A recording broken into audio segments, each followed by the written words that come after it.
This video is about the education in America from a historical perspective. The overarching question is, how did we get here? How did our schools end up being and the way they are today? I'll start by talking about the purpose of education. The purpose of education begins back in the 1600s with Puritan schools. When Puritan schools were established, the goal was to teach students the Bible and to pass on traditions. Overall, this is not a bad thing.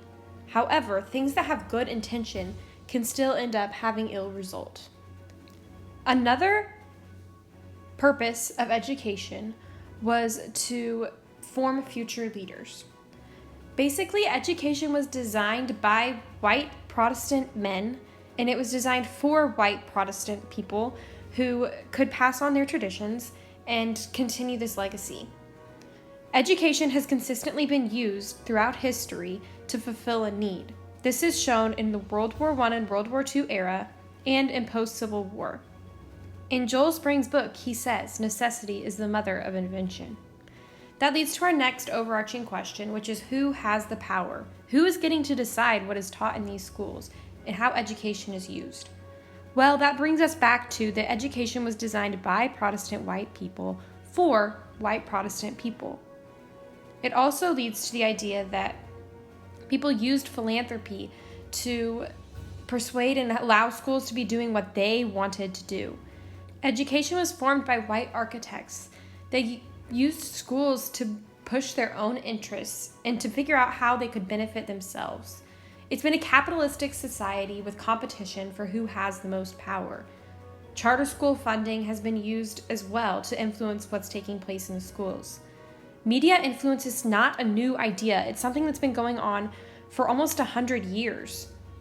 The idea of movies clear back in the 1930s caused alarm in the school systems of how students would be persuaded by them.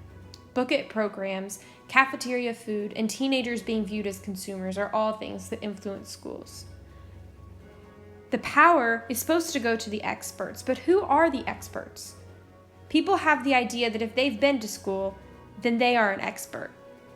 This goes for politicians and school board members. Now our next topic is, what about the outcasts, those that don't fit into this exact idea of who schools are designed for?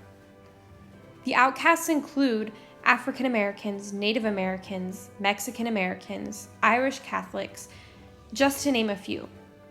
One of the most blatantly obvious is African Americans, both pre- and post-Civil War. For example, they were put in schools that were to be separate but equal, but were not actually equal. Native Americans were put in boarding schools to learn American ideals of what we wanted them to be. Taking the property away was a way of taking away their power. Scientific racism was also used to justify the treatment of those who didn't fit the status quo. Those with learning disabilities suffered from this as well.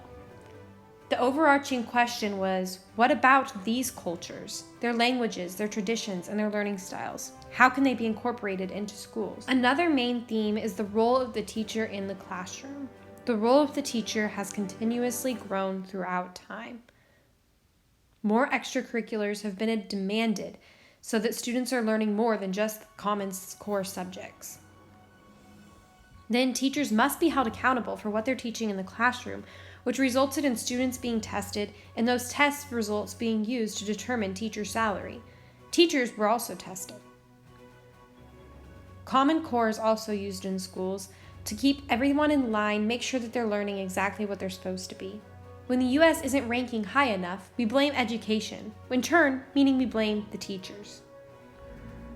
The test that these students and teachers are taking also has bias in it, which brings us back to the idea of what about all of these other cultures and how we accommodate for them.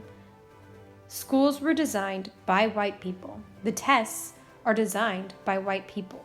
While we may feel that education in America has come a long way and made great strides, there is still a lot of room for improvement.